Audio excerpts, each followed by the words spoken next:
My friends, it's me, host Eric, host Talking with Famous People. I am once again unhappy about something. Once again, people have made me mad. Once again, I have to correct wrongness in the world. The response of the world to this virus is insane. Totally unacceptable. They have now shut down suspended the NBA season because of this shit. You have got to be kidding me. Insane.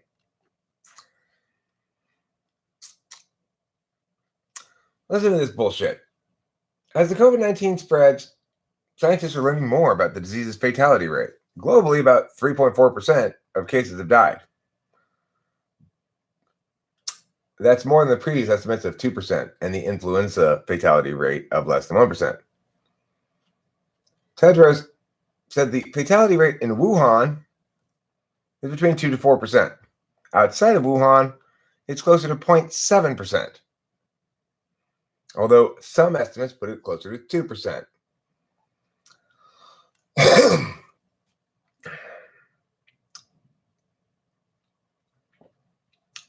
The WHO fatality rate estimate could be related to officials underestimating the number of actual cases. If infections are actually higher globally, the fatality rate would obviously fall. The more time asymptomatic people spend going about their daily lives, the more people can become infected, and the more skewed the rate becomes because the fewer total number of cases, the smaller percentage of total number of cases that is actually correct. So look, Trump's hunch was right. He says President Trump, based on what he called a hunch, suggested that the World Health Organization's fatality rate was incorrect. 3.4% is a false number. It is. He was right. This is just my hunch. Yeah, he's right. He wasn't hunch or not. He's totally right. It's complete bullshit. 0.7% outside of Wuhan. And we have a situation like this. The high death rate in countries such as Iran, 4.4%, based on the current number of confirmed cases, could also be related to officials in that country underestimating the number of actual cases, which seems likely. If coronavirus infections are actually higher in that country, the fatality rate would obviously fall. It's also worth noting the following important thing. This is hugely important, okay? The less fatal a disease is, the less serious a disease is, the smaller the percentage of total number of cases will be reported. So because such a small percentage of people who contract this virus actually are impacted substantially by it, the vast majority of cases of it don't ever get reported. So the fatality rate is always going to be massively inflated. But most importantly, when one takes action, one does so presumably because it has some sort of solvency. What is the metric or what is the mechanism by which this is going to attain solvency? How is this going to help? I just heard the Pac-12 make their stupid ass public announcement, which says, we decided to have an abundance of caution and contribute to efforts to stop the spread of this disease. It doesn't make any sense because those players and the fans and whatever who are reportedly put at such risk for going into this stadium, now they don't get to go into the stadium to watch the game, but they still are out in public. They're still in the store. They're still in the casino. They're still wherever. They still have to go about their daily business.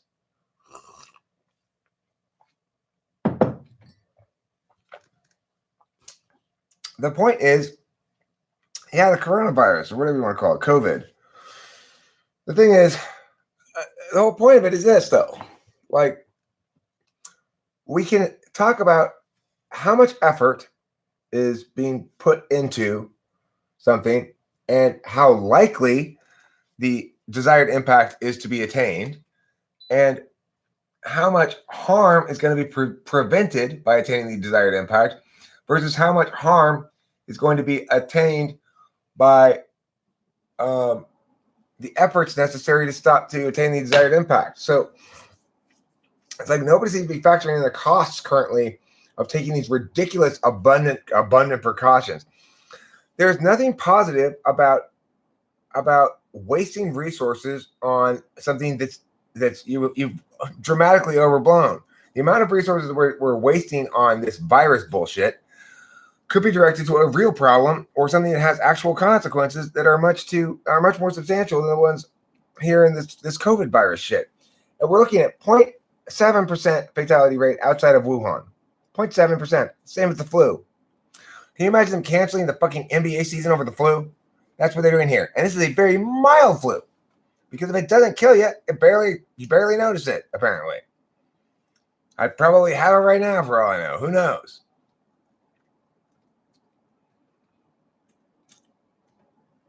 Now this is crazy. It's insane. There's no reason for this. You're not going to successfully stop the spread of it. Obviously, it's spreading successfully despite whatever efforts there are. And remember, there's a lag between infection and developing symptoms of it. So as much as they think that they are scrambling to close the barn door, the cows have already left the barn door. Okay, you're closing the barn door after the cows have left and saying, "Look, we're doing something. We're doing something." Yeah, you're being stupid. That's what you're doing. Have a little sense, world. Come on. It's ridiculous. Note, this is a pandemic that has never killed anybody under the age of 9, that has as close to zero fatality rate as you can imagine, below basically age 75. So you're talking about a pandemic that only kills off the very old, sick, and weak. And you're trying to desperately to stop the spread of this disease. I mean, you've got to be fucking kidding me. What justifies this shit? Nothing justifies it that is rational or reasonable or logical at all. No, I didn't watch the president's speech. I was watching basketball inside, and I just heard the Pac-12 network explain that they've canceled fans. They have quote limited fans, only necessary personnel and limited fans for the games starting tomorrow for the Pac-12 tournament, which is going to be weird. It's going to be like after 9/11 when all of a sudden there was no air traffic at all and it was just like empty skies. It was weird because you don't realize until you have that moment of empty skies that you're accustomed to there always being planes up there. They're shutting everything down for no fucking reason. It's causing the economy to tank, and it's insane. And the only reason, what is it? It's health theater. Health theater. They are not helping at all. Nobody can explain to me what the solvency mechanism here is. How does this solve any problem? Can you guarantee that making actions actually does any good at all? There's no reason to conclude that it will. You're just taking a shot in the dark. There's no like concrete data that says this is going to improve things by this much, by this likelihood, or this kind of impact. You're just going through, you're pantomiming doing something.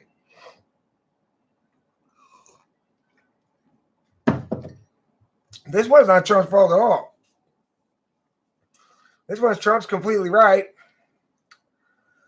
And everybody else is wrong. There's got to be a lot of people out there who are aware of the fact that this is insane, who are involved in these things. And here's the problem. They're like, well, look, TE says we execute some sort of action and do something, even though it's stupid and makes no sense, because you got to do something when there's a problem. Blah, blah, blah, blah, blah. FE goes, we got to make a show of doing something because people need to feel like we're doing something, and people need to feel like, we care about their health or whatever. Show me some reason to believe that this is going to improve the health situation at all. What's an actual reason to? Just your general sense that being in a crowd means spreading disease? I mean, people are in crowds all over the place in life. People are in crowds. I went down to the weed store yesterday. Downtown LA, it's a crowded place. It was crowded in the weed store. Should the weed store close down? Why should the weed store stay in business even though people gather there? And Yeah, I went over to the nursing home, and all of a sudden they ask you if you're sick when you go in there, and they make you sign in and sign out at the top. How does that do anything exactly? So, by putting an extra layer of sign in and sign out of this place, they are somehow preventing the spread of the virus. What? How does that help?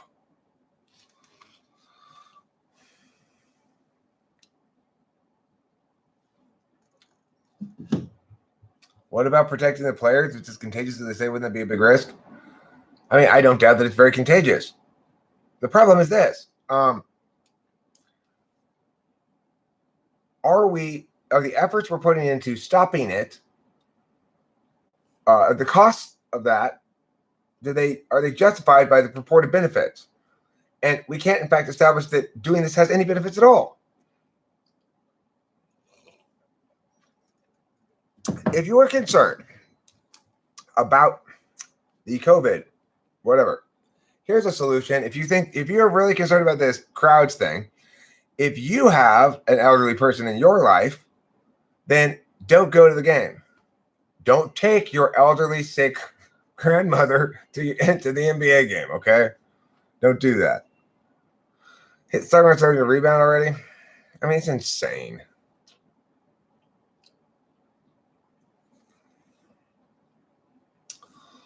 Just let it run its course.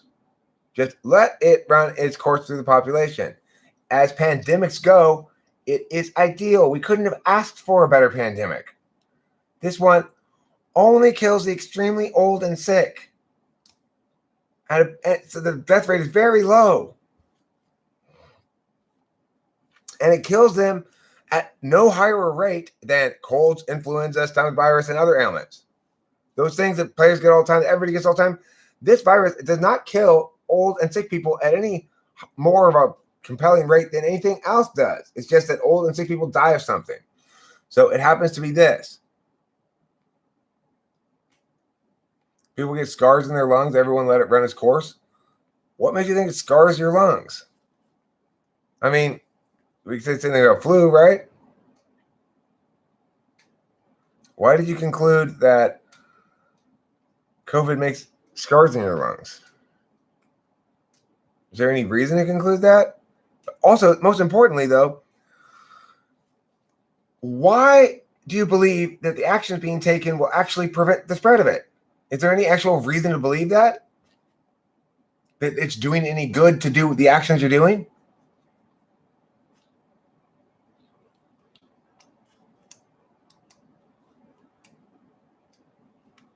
That's a complete lie. I just read the statistics right here.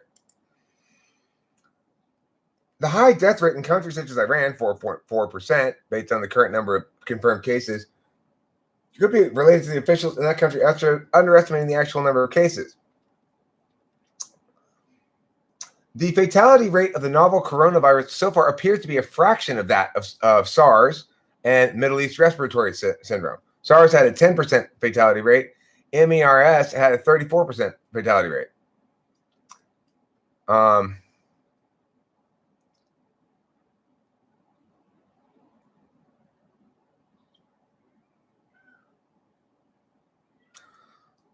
So China's Hubei province has reported 94% of total deaths, and mainland China has 96% of total cases.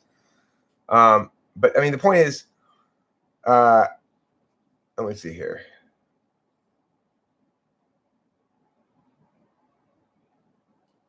Initially, scientists estimated a fatality rate of, this was the H1N1 flu. The 2009 H1N1 flu pandemic initially overestimated the final fatality rate, whereas SARS fatality rate rose as the virus spread. SARS was much more serious.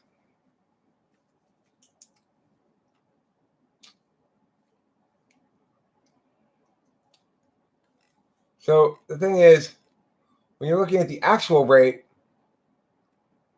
look here. No deaths occurred in ages 9 and younger. Those ages 70 to 79 had an 8% fatality rate, and those aged 80 and older had a 14% fatality rate. No deaths were reported among mild and severe cases. Mild and severe cases. No deaths were reported among mild and severe cases. The fatality rate was 49% among critical cases and elevated among those with pre-existing conditions. And here are the pre-existing conditions that elevated the risk of dying from this thing. 10.5% had cardiovascular disease in addition to this thing. 7.3% had diabetes. 6.3% had chronic respiratory disease to begin with. In other words, they already had a massive respiratory problem. 6% had hypertension and 5.6% had cancer as well. So that's something like 17, 20, 29, 30, like something like 34% of the people who died among the 50% of critical cases who died were already very sick with something else. In addition,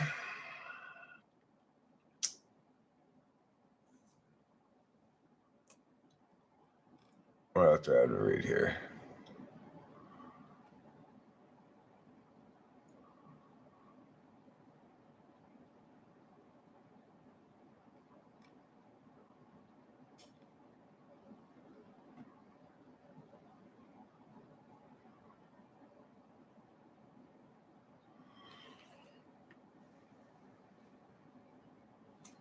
So it's important to remember that with a disease like this is a critical vector to remember.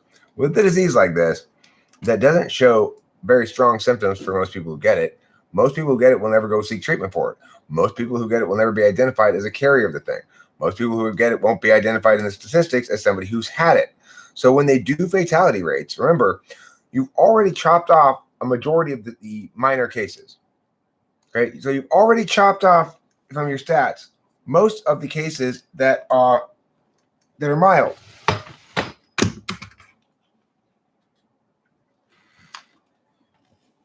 So that tells you right off the bat that your fatality rate is going to be way inflated since this is such a mild one. In other words, it's very possible to get this and not go to the doctor, not go to the hospital, not get it reported, okay? It's very feasible given the way this thing plays out. Note that it doesn't kill both the young and the old. It only kills the old. How happily convenient. And it mostly only kills people who are very sick to begin with. Now, how much effort are we putting into this to prevent people who are very sick to begin with from dying from a pandemic that nature puts out periodically in order to thin the weak and the sick and the old and the dying from the herd? Just let it run its course, for God's sakes. But again, look, there are a lot of really most important things here. Number one, yeah, but number two, prove that the thing you're doing is actually going to help. Nobody seems to care about that. Nobody's made arguments as to why the thing they're doing is going to help. There's just the instinctual notion that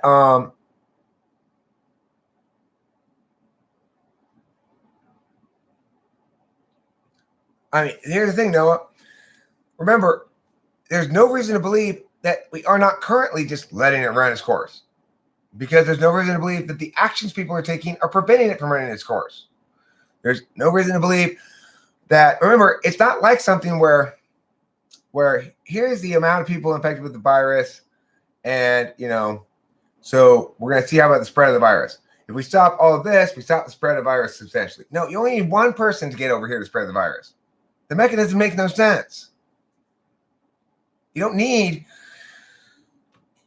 it's insane. March and April are deadly in general in nursing homes. They used to get massive overtime in those months. A lot of people die in those time of years or whatever.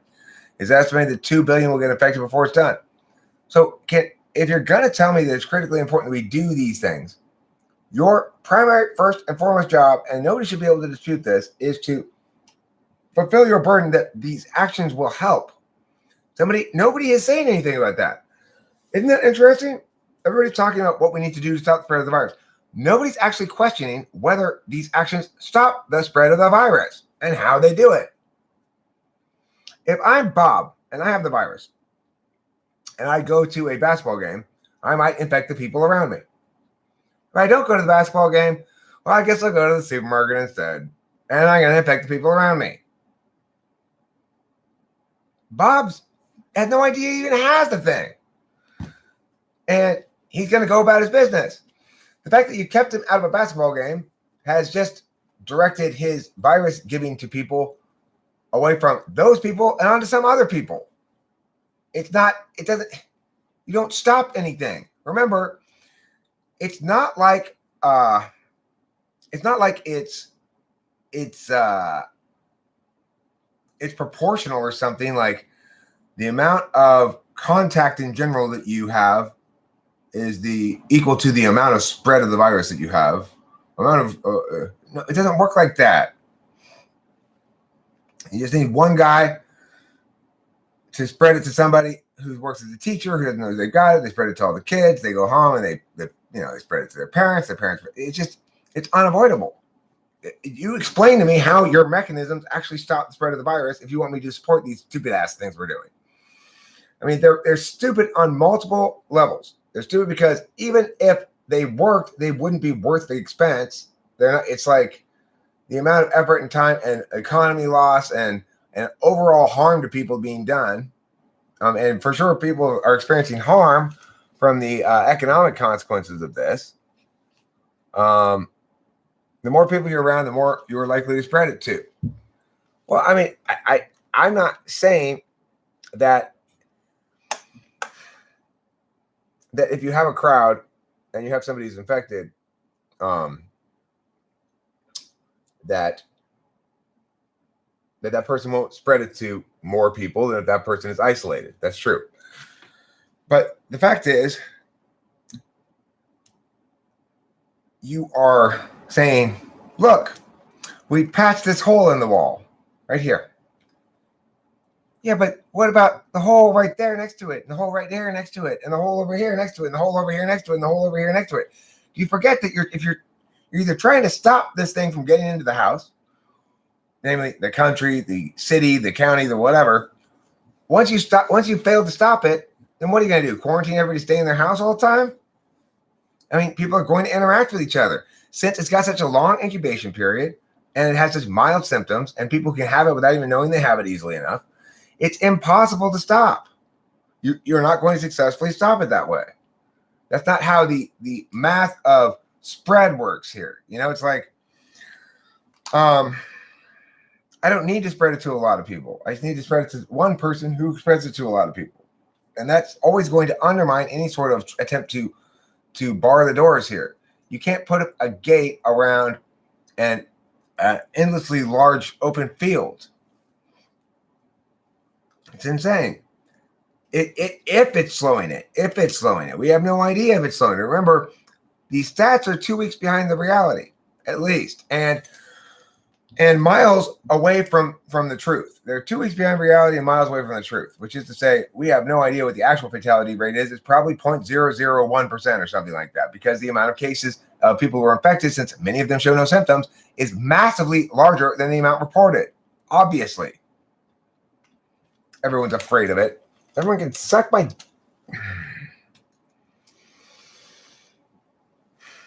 Once again, Eric's mad about something. What's it mean to be a pandemic? I guess it means a epidemic that exceeds local population group bounds and spreads to larger subpopulations of a species across geographies. That'd be my guess. I should probably look it up. It's a good question. China's barricading people into their homes. Jesus Christ. Hachu, hachu.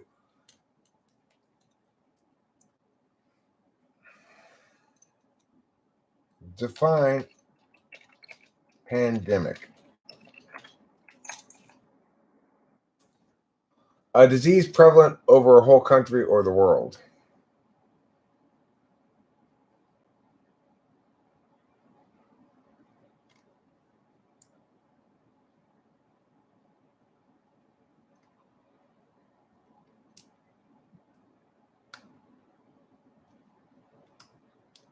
A widespread endemic disease that is stable in terms of how many people are getting sick from it is not a pandemic. Further, flu pandemics generally exclude recurrences of seasonal flu. So this counts as a pandemic because it's novel and because it spreads across national borders or something. I mean, I agree with you. I would just think you asked what it meant, and I used the word, so I realized, well, I better make sure I know what it means, you know.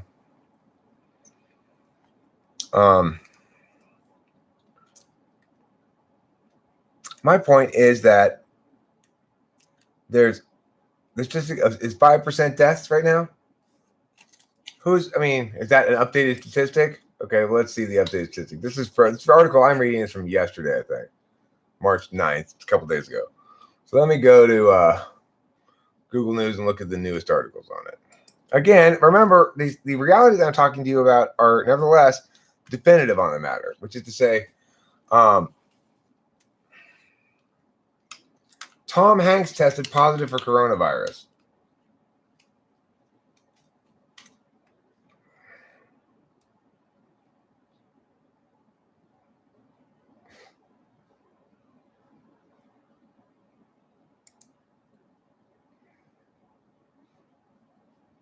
Ridiculous. Is he sick?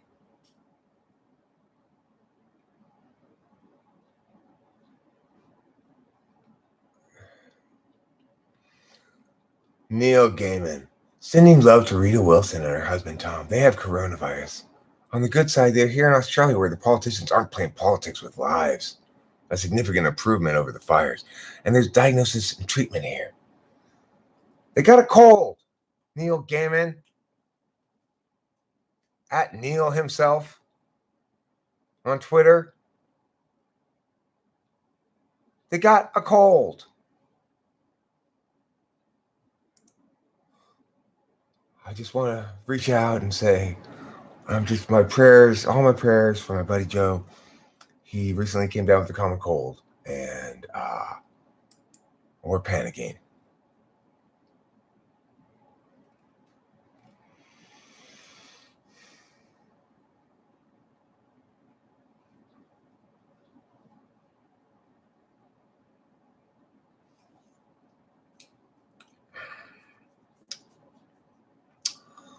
So last year, 37,000 people died from the common flu, says Trump. It averages between 27,000 and 70,000 per year. Nothing to shut down. Life and the economy go on. Exactly. Why are we treating this so differently?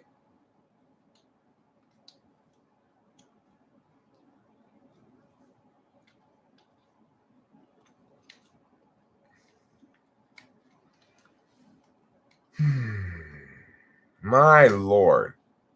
Ridiculous. Yeah, he's right. Trump won't declare a national emergency for coronavirus because it contradicts his message. This is the flu. Well, because, yeah, that's a good reason not to do it when his message is true. In this case, Trump is right. And this is the sort of thing I'm talking about, right? Like politics in America. This is an issue that needs to be addressed determining who's correct and why. Not by taking sides. I hate Trump, therefore the virus is very serious because Trump doesn't think it is. Not acceptable. Trump's always wrong, therefore the virus is serious. No. Trump is right in this instance. Is Trump often full of shit? Yes. Does he have any particular concern for the truth? No. But in this instance, Trump's absolutely right. And this is the sort of thing that has to change, where people don't evaluate the substance of a thing, but just that's the associative group thing. Bullshit. 9/11 was an inside job. Obviously. Building 7. I mean, come on.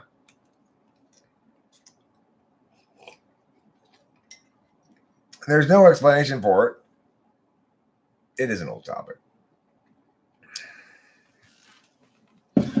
I know I can smell scoundrels. I can smell them from a distance. I've been dealing with some earlier today with Rachel. Rachel had some scoundrels who had sort of ontologically leached onto her and were sucking their own misery, sucking substance for their own misery or something, or spite. So anyway, I had to rip them off of her and stomp on them a little bit. as a consequence. And I did, of course. But I'm not done with Janet, by the way. I'm not done with her. I'm calling her again tomorrow.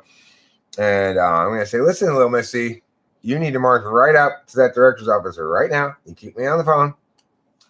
No, I called the, I don't know who the director is. We can't find the name. I don't know.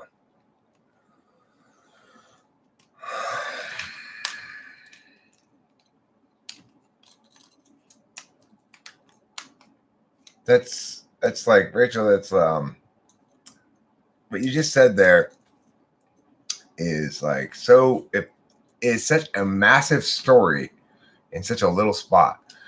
You know, it was terrible, comma, and weird, semicolon. A girl I knew lost a dad in 9/11 and became popular for life, period. That competes with Hemingway's short story, very short story that's called "Baby Shoes for Sale." Never used. Same sort of idea there. I mean, that's NI, right? That's NI.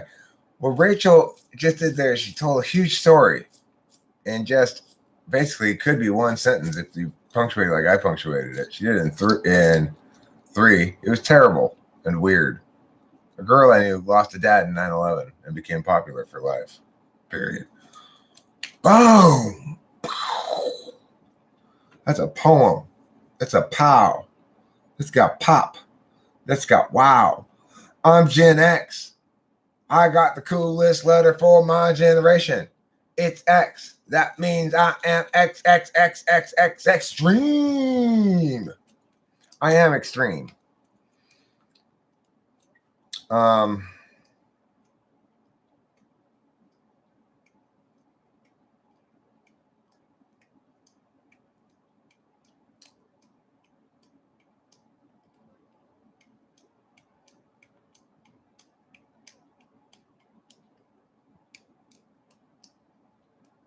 Yeah, I know. Nicholas Watson makes an excellent point here. There are people in the world that if you told them error was promoted by Trump, they'd hold their breath.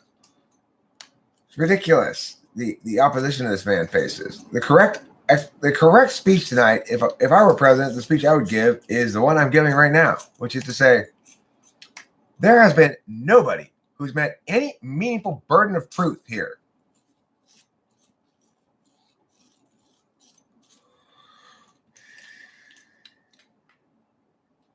Are you sure it's not Zeta Subscript 1? Might be. All right. So while I'm here, I might as well give you guys a couple of prescriptions for preventing spread of the virus. How do you actually prevent spread of the virus?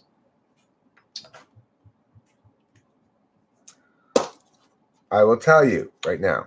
So here's an example of how you actually prevent spread of the virus. Let's say you're smoking out of my bong and you want to prevent spread of the virus. Well, you go like this. There you go. Now it's clean and you can smoke from it. Guaranteed to stop spread of the virus. The weed itself is also good for virus infectations. Wash your hands. Now you're getting crazy, Ghost Rider. What are you trying to burden people with all kinds of duties and hours of work and wash your hands? Come on. Take a shower. Ghost Rider. Why don't you just lock everybody up in a bubble? Why don't you have locking bubbles for everybody? Take a shower, wash your hands. Crazy talk. They say that indigo children were born starting Gen X equals spiritual, rebellious revolutionaries. Am I a spiritual, rebellious revolutionary? I think so. I would say that what you should do if you want to stop the coronavirus, do what I do, which is pull a bong rip and flip it the bird. F you, coronavirus, COVID-19.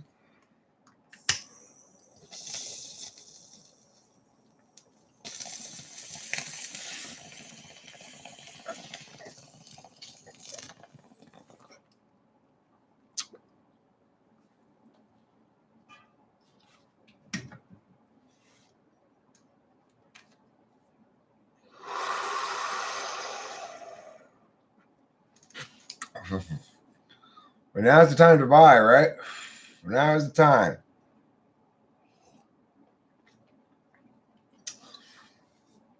So I'm not one to brook alarmist nonsense, and this is absolutely alarmist nonsense. The burden is on the coronavirus people to establish that their proposed plans are actually going to attain solvency. There's no reason to believe that because you shut down a basketball game that you've made any meaningful dent in the spread of the virus. No reason whatsoever for all the reasons I've already articulated, namely that that's not how viruses spread. You don't need to have a large group of people in order to spread a virus. It just potentially doesn't help. However, if you've got a couple of people in that population who are going to go to that game who are infected, they're probably going to infect the larger population anyway, given the 2-week incubation period and, again, the lack of display of actual symptoms. So any statistic about the fatality rate of this thing is going to be vastly overblown. Vastly. So that's the truth of the thing. COVID-19 stats. Oh, well, we need to defer to the experts here. Defer to the experts. What? Why doesn't somebody defer to fucking reason? If they're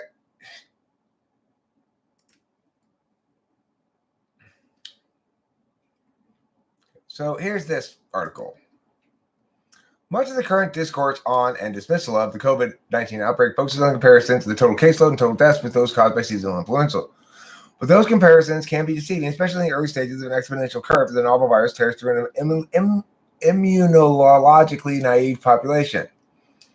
Perhaps more important is the disproportionate number of severe COVID-19 cases as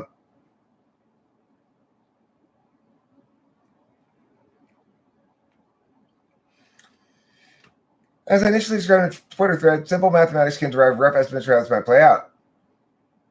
This exercise can inform our level of urgency and equip us to anticipate non-obvious second-order effects, some of which can be mitigated with proper preparation. As of March 8th, about 500 cases of COVID-19 were diagnosed in the U.S. Given the substantial underdiagnosis at present due to limitations in testing for the virus, let's say there were 2,000 current cases, a conservative starting bet. We expect a doubling every 6 days, according to epidemiological studies. Confirmed cases may appear to rise faster or slower in the short term as diagnostic capabilities are ramped up or not, but this is how fast we can expect actual new cases to rise in the absence of substantial mitigation measures. That means we are looking at about 1 million U.S. cases by the end of April, 2 million by May 7th, 4 million by May 13th, and so on. This doubles every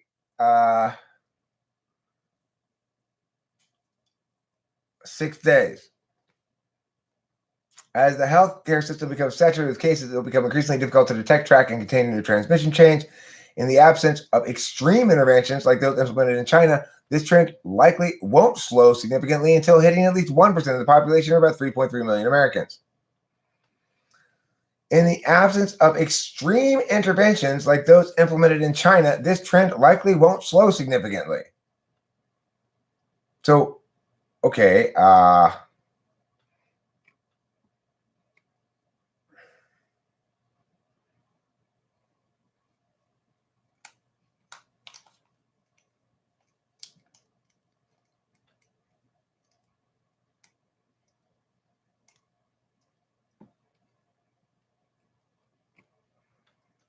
now, then they go and say, I'm conservatively assuming that only 10% of cases in the U.S. require hospitalization. 10%? But why would you assume that?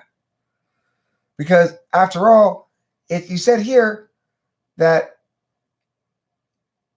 there's a substantial underdiagnosis in the current situation, there's at least 2,000 cases, a conservative starting bet, and much smaller than 10% of that have been hospitalized. So why would you conclude that? See, this is the insane thing that I'm dealing with here.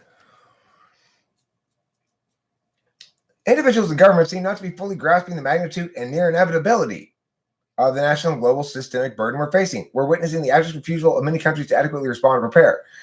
Even if the risk of death for healthy individuals is very low, it's insensible to mock decisions like canceling events, closing workplaces, or stocking up on prescription medications as panic overreactions.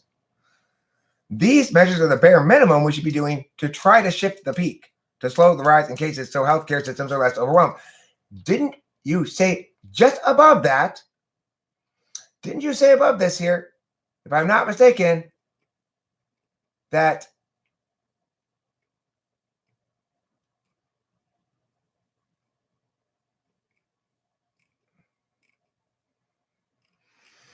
let me find it here.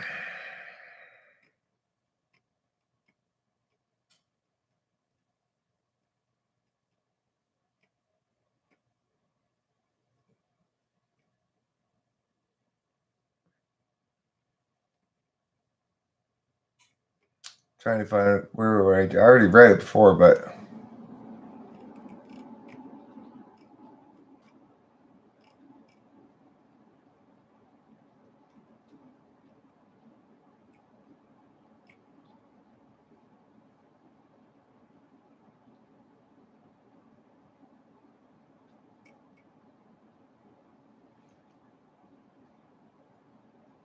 it said, barring extreme things like what China's doing, it's inevitable.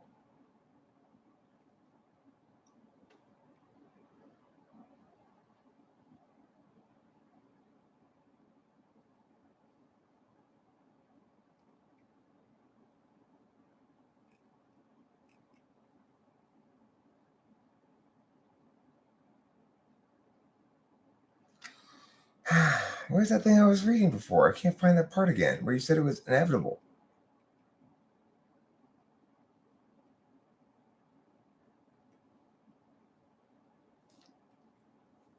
In the absence of extreme interventions like those implemented in China, the trend will not slow until hitting at least 1% of the population of 3.3 million Americans. You say that right at the top of this article. And then down here at the bottom, you say, individuals and government seem not to be fully grasping the magnitude and near inevitability of the national and global systemic burden we're facing. We're witnessing the abject refusal of many countries to adequately respond to repair. Therefore, it's irresponsible, it's insensible to mock decisions like canceling events, closing workplaces, or stocking them on prescription medications as a panic overreaction. But hold on. If it's insensible to mock these decisions, like canceling events, then it must be impactful, right? To cancel events. Now, earlier you said it's not conceivable that anything short of extreme interventions like China barricading people into their houses, not letting them out of their house, ridiculousness like that barring that stuff, that the spread is inevitable. And then you say it's ridiculous or insensible for me to mock canceling events or think that's a bad thing to do. You agree that that's not adequate to stop the spread. So why are we doing it? Just for theater? Of course it's reasonable to mock it. It's reasonable to mock people like you who make my argument for me and then conclude the exact opposite thing because you're so dumb. Who is this person?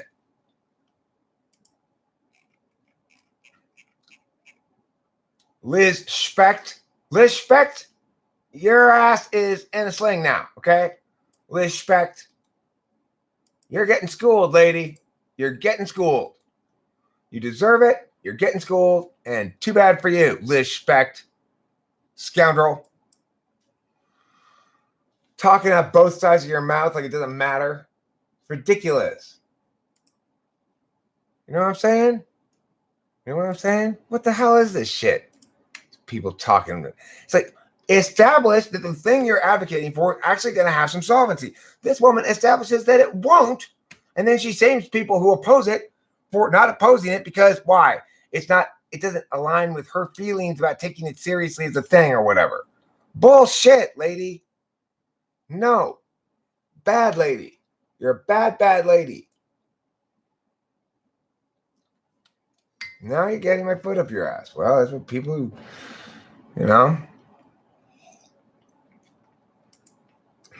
people want to be wrong in ways that piss me off. Well, they incur the consequences of it. It's ridiculous. Hashtag COVID alarmism. Hashtag tortured logic. Hashtag whatever her name is. Liz Specht. I expect you're not going to enjoy this video, Liz Specht. What do you think about that, Specky? Specht. Your wrongness is offending me.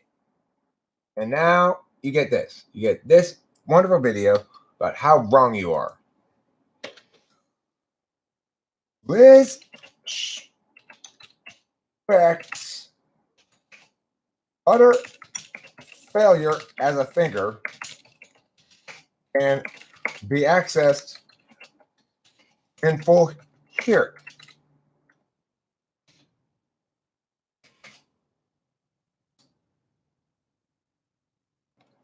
Ciao. So you don't get to shift ground like that, and I get called out on it, Liz Specht. Okay? I expect you will learn something from this if I can make sure you watch this video and understand how wrong you are. Listen to this horrible woman. Listen to what she does here. Talking about the carrying capacity of the healthcare system. At the top, she's discussing the fact that the total number of cases that actually are is vastly larger than the number of cases that are reported, but doesn't factor that consideration into the fatality rate at all. The fact that the fatality rate is much lower than confirmed. So doesn't consider that. So she's choosing to just sort of cherry pick evidence to talk out of both sides of her mouth. The majority of people with COVID-19 can be managed at home. Okay, and then she does this hospitalization calculation in which she shows how hospitalization requirements in the U.S. will put such a burden on the U.S. healthcare system. Fine, fair enough. Okay. Now, here's the crazy part. She then says, unwarranted panic does no one any good, but neither does ill-informed complacency. Okay, but disagreeing with you does not make one ill-informed or complacent, okay? Pointing out that you say here, with public misleading comparisons to the seasonal flu or by assuring people that there's only a 2% fatality rate.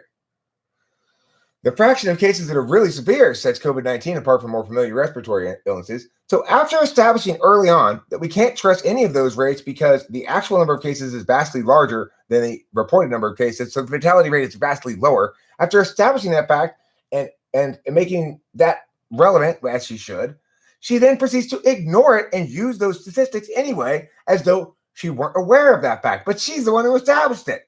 Talk about double dealing. This, individuals and governments seem not to be fully grasping the magnitude and near inevitability of the national and global systemic burden we're facing. We're witnessing the abject refusal of many countries to adequately respond and prepare. Okay, well, look, if it's inevitable or nearly inevitable, why should we do these things? If, in fact, that, as you say, this is an opportunity to mitigate the wave of severe cases. Every past day is a missed opportunity to mitigate the wave of severe cases we know is coming. The lack of widespread surveillance testing is simply unacceptable. The best time to act is already in the past. The second best time is right now. Act to do what? How are any of these, what are you suggesting is going to do? How is it going to solve? And yes, societal measures like closing schools, implementing work from home policies, and canceling events may start to slow the spread before reaching infection saturation. How? Why? How? You're not going to get people to stay home. They're still going to interact with each other. They may interact with each other in less large groups, but as you pointed out, it doesn't matter.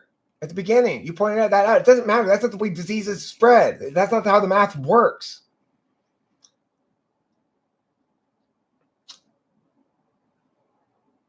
As you said up top,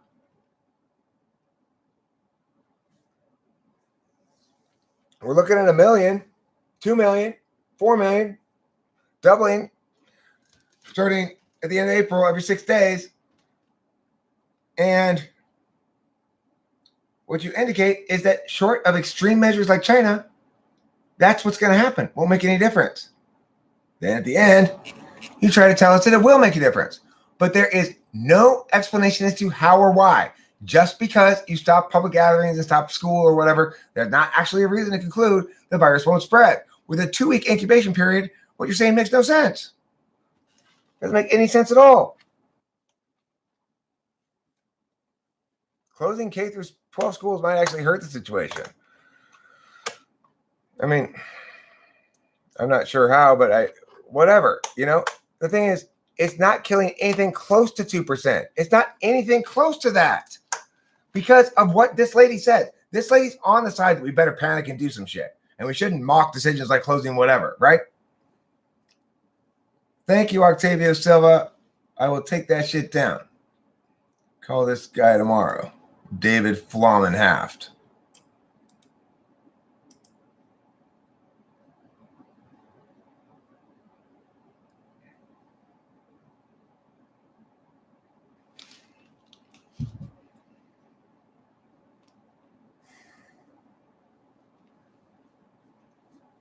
I mean, like I said, let it run its course. Why not? Oh, well, because of the, we could slow the, all of these efforts, you have to ask yourself, you have to consider all the harms, not just the harms you want to look at, right? Oh, we're going to save lives if we keep everybody, blah, blah, blah. Really? Okay, well, I mean, you're not thinking about that guy who now can't go to work because of this health thing, doesn't get paid, and ends up being homeless, right? You're not thinking about him because things are really tight for him and he really needs to go to work and blah, blah, blah. Well, now you shut down this shit. You're not thinking about the guy who sells whatever to the fans at the stadium.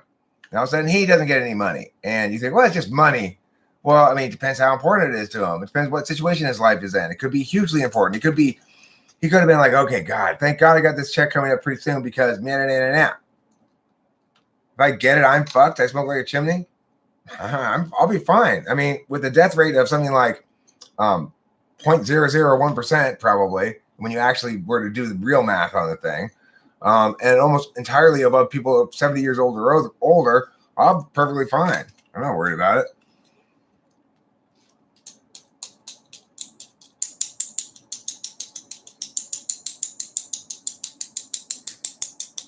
It doesn't matter where COVID-19 came from. It's obviously not some sort of bioweapon or whatever, because if it was, it would be much more harmful. It wouldn't be a complete joke like this thing is that everyone's panicking about. They've not established a reason why we can assume that stopping people from gathering in public places is going to genuinely stop the spread of the virus. It won't. People still interact. People have business to do. You know, what are you going to do? Shut down the economy entirely? Bring everything into a standstill because somebody might spread the common cold? That's essentially what this thing is. It's the common cold with the potential to aggravate existing respiratory problems. Does it harm people? Does it kill the very young and the very old? Nope, just the very old, not the very young. There's been no deaths under the age of 9. So, you know, and we get people like this talking out of both sides of their mouth, like this horrible woman. What's her name? Horrible, not good, not smart advocate who doesn't care about consistency. Liz Specht, you don't care about consistency. She double binds herself all over the place.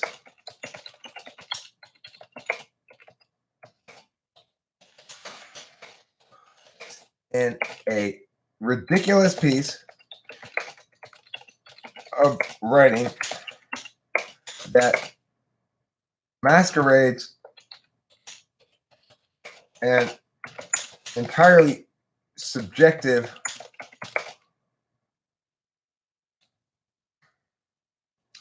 position as the sensible scientific conclusion. Naturally, I hand this miscreant her ass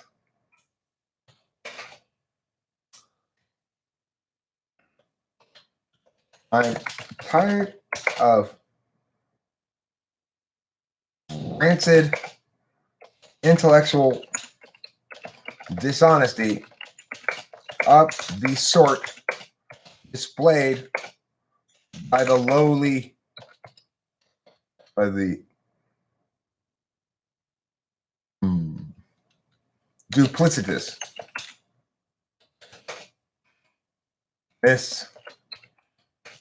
Specht.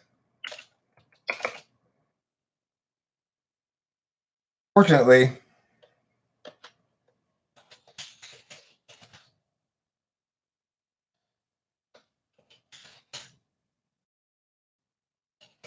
I expect she will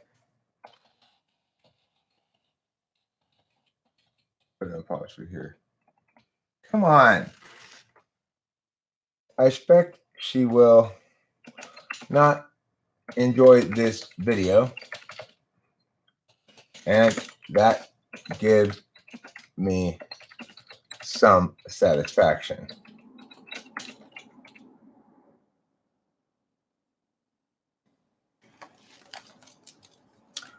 Yes, it does. Yes, indeed. Liz Specht's utter failure as a thinker can be accessed in full here. Sorry. I'll be called like some sort of conservative activist. This conservative hitman over being conservative. I'm not being conservative or liberal or anything. I'm being sensible, and people are being stupid, and I'm calling them out on their stupidity because I'm sensible. No, that's the description.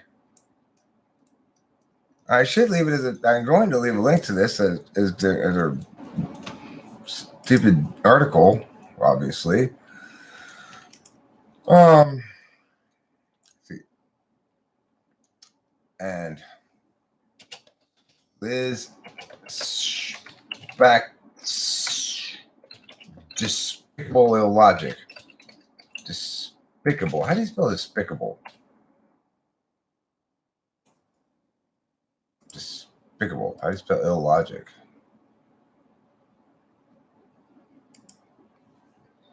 Despicable. Desecration, befoulment of logic.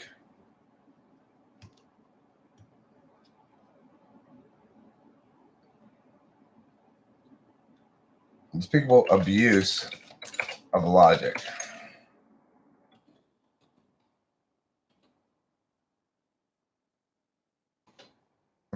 Put scare quotes around logic because what she's doing here is not really logic. It's smoke and mirrors. Man, I just put these things that obviously double bind myself next to each other and just hope nobody notices. Well, I expect I noticed.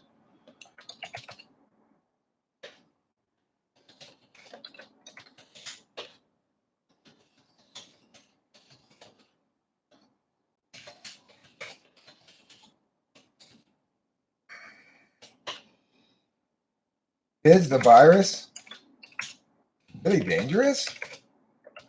People like Google that, and put that as a quote. How concerned should I be about the coronavirus? That's another thing people might Google or whatever. Is Trump right about corona?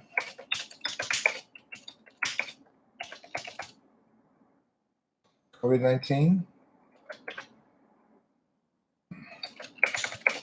Is the virus going to kill me?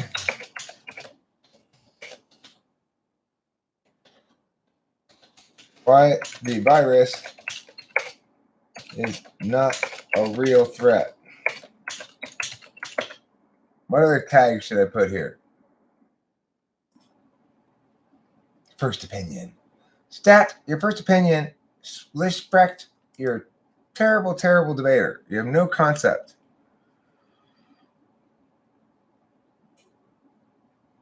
Yeah, Trump's right about this. Trump is absolutely right about this whole virus thing.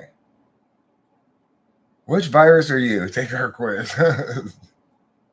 It's funny.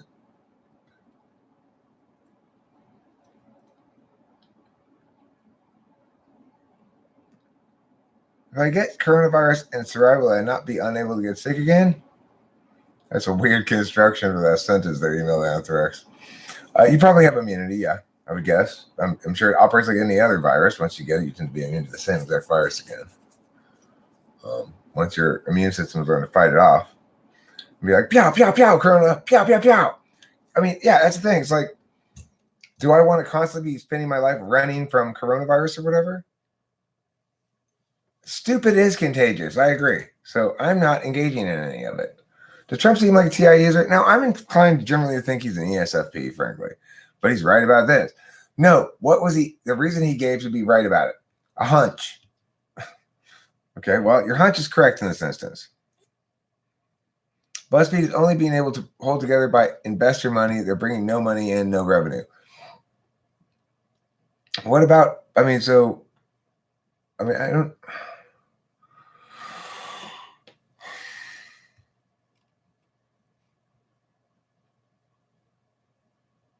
They just have a good name, I guess. They just have a bad product.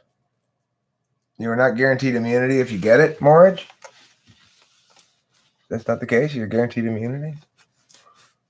Hashtag.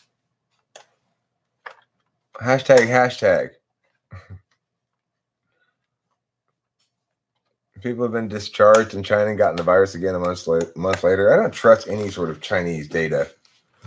I just don't trust their public health officials. I don't trust their government at all. Their information is not worth listening to.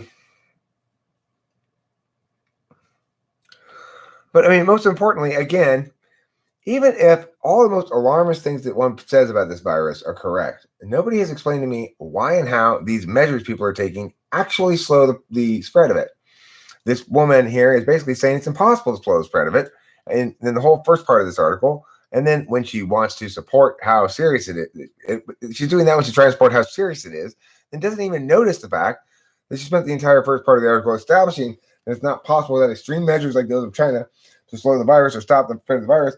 In the end, she says, well, because it's so serious, we need to take whatever measures we can to stop the slow spread of the virus, ignoring what she said in the whole first half of the article.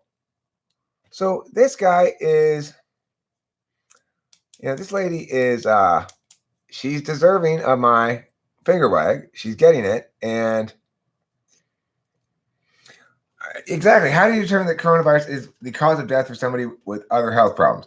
This is one of those smoking-related deaths phenomenons, okay? So anybody who dies as coronavirus is considered to have a coronavirus-related death, and that goes on to the stats. Note they double deal. They totally do. That also goes on to the smoking-related death stats because the person was a smoker. Now, it might be the case that they already had severe respiratory illnesses, and this was just the piece of whatever that kicked the bucket on them. I read these statistics before about the percentage of people who get it who are already sick.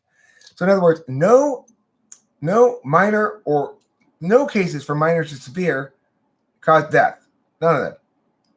And only the most severe of the severe cause hospitalization. The only ones that caused death were critical cases, and apparently almost exclusively ages 70 through 85 or older, Scurvy.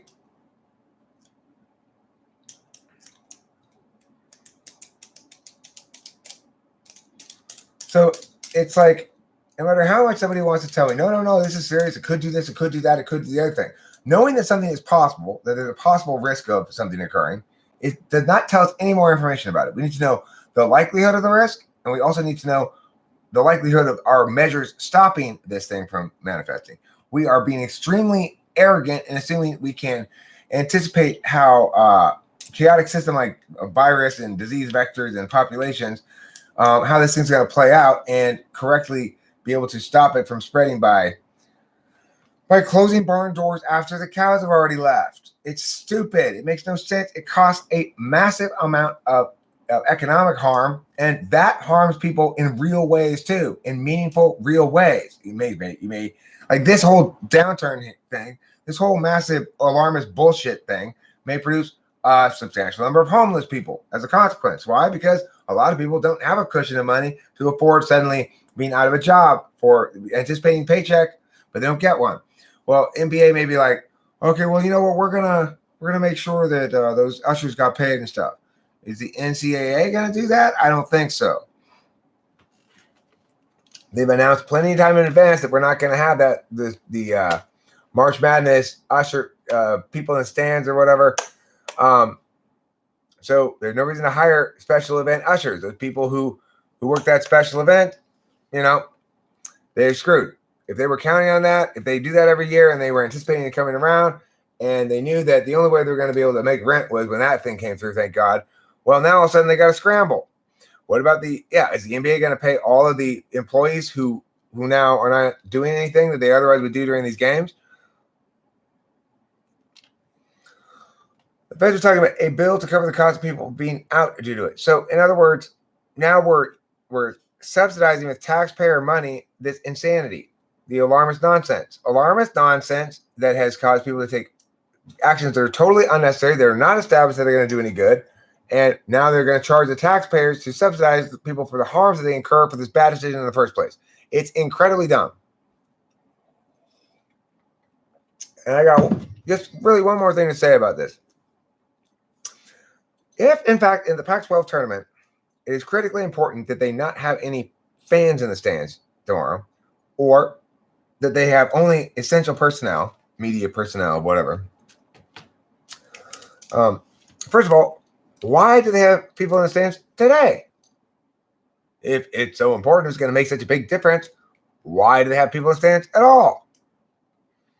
And if they are going to limit it to essential personnel and stuff, then why is Bill Walton there?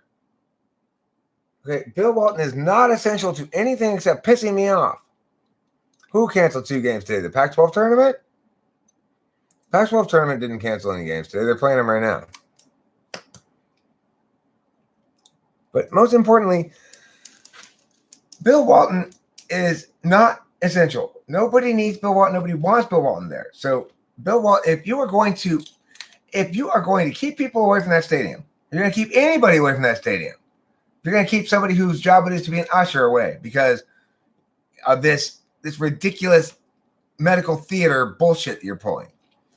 If you're going to keep a person who mops the floor away, you're going to keep a person who works in the parking lot away because there's nobody coming to the parking lot, then for God's sake, keep Bill Walton away. You can keep him away too. I tell you, one of the reasons why this occurs right now is to prevent me from doing what I might have otherwise done.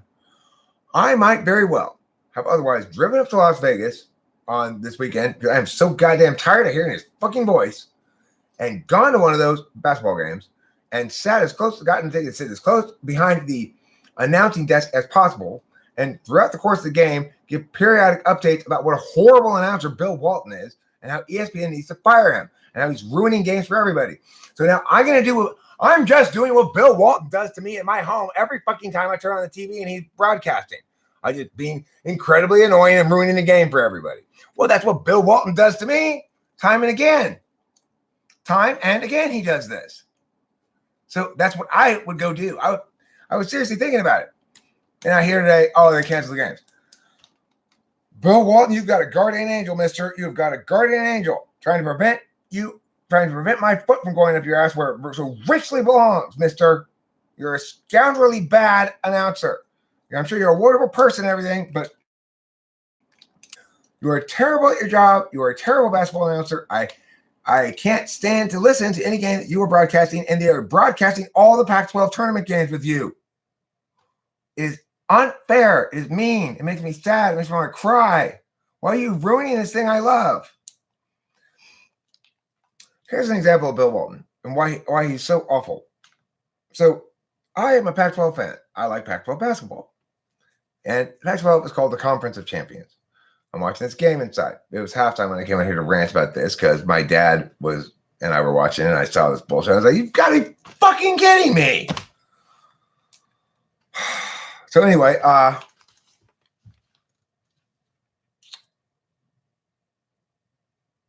to that, I'm watching the game. Bill Walton's on his absolute best behavior, by the way.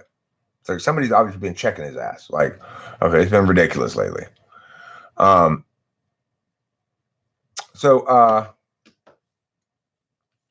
Even so, what does he do the whole game? Playing here in the Conference of Champions. The Conference of Champions. Always referring to the Pac-12 as the Conference of Champions over and over and over again in ridiculous fashion. being such a ridiculous advocate of the Pac-12. It's just like, I don't want any of Conference of Champions is a drinking game. Blitz in the first 5 minutes. Is it really a drinking game? That wouldn't surprise me. Conference of Champions. Every time Bill Walton says Conference of Champions, you take a drink, you get drunk in 5 minutes, for sure.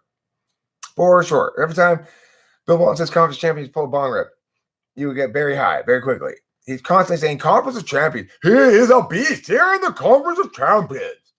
So seriously, I mean, I want to go sit behind, spend the money, buy my ticket to sit as close as I can behind that announcing desk with Bill Walton at it and do exactly what I am saying. I'm going to say, look, oh, am I ruining the game for you? Am I ruining the game for the people around me by doing this? That's what Bill Walton does to me every time he broadcasts, and I'm sitting on my couch at home. I've had enough of it, and I'm here to put a stop to it.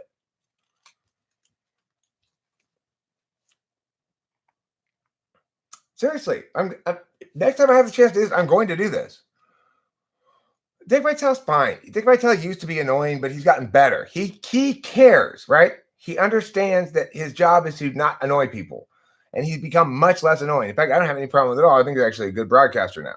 He used to be annoying a long time when it was always like, baby, diaper dandies, baby. Oh, that's stupid garbage. Yeah, it was annoying. He doesn't really do that anymore. Why? Because he's actually trying to do a good job rather than just being, a character that is self-aggrandizing like Bill Walton.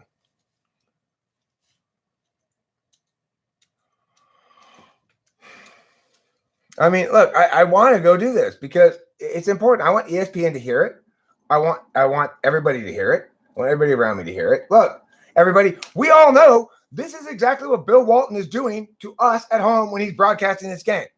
I'll stand up there and go, oh my God, everybody. This is the Conference of Champions. Did I tell you about the time I went golfing with Bob at the time, the golf course down in Pebble Beach, one of those beautiful golf courses in the world?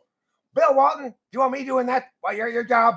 Well, you're doing that at your job in my living room.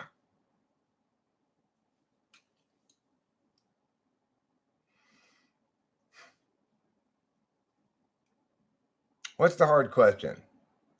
Bill Walton commentary or anal itch? Bill Walton commentary. I can scratch my anus. I can't get rid of Bill Walton. I'm pointing out that they are banning people from these arenas, and somehow Bill Walton isn't going to get banned.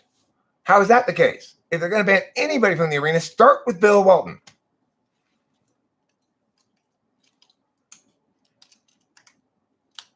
Okay.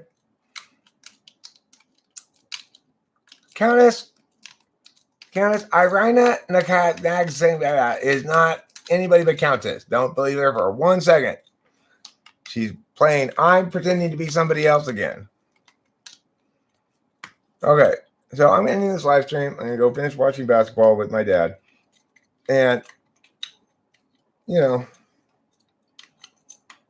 mean, isn't that a good way? Isn't that a good strategy to deal with Bill Walton? Isn't that a good strategy to go to the game and be like him and point out, oh, you don't like this? Well, I don't like it when you do it in my living room, Bill Walton. So stop it. Stop being an asswipe. Stop being a douchebag.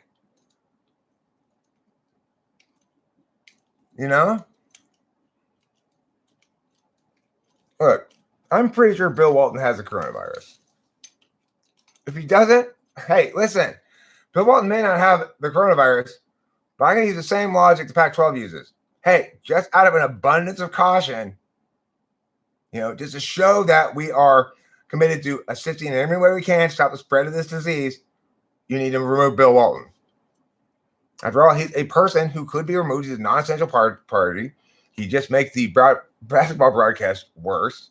So get rid of him and say we're getting rid of Bill Walton to prevent the spread of the virus.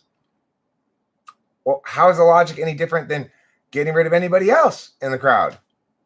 Are you going to test Bill Walton, make sure he doesn't have coronavirus before he goes and announces the game? Are you going to do that? Are you going to make it a condition of him working?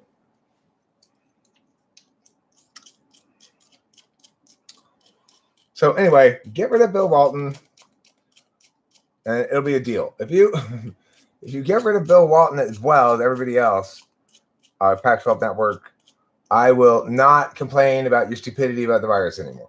It'll be a deal, okay? If you can just get rid of Bill Walton, I'll go ahead and take it, you know? So thanks, everybody. Bye. Talk to you later. I'm going to go back in and watch more basketball with my dad and explain that I just, I got a real problem with Bill Walton. It's a great idea, though. I really like that idea because it's hard. It's a hard one to answer. If you're Bill Walton or any of the people around, it's a hard one to answer, right? Like, hey, wait, he's right. He's just doing the same thing Bill Walton imposes upon us all in our living rooms every fucking time he broadcasts a game. Why are we complaining about Eric here? Why don't we complain about Bill Walton? Bye. Thanks for being here. Don't forget to emoji.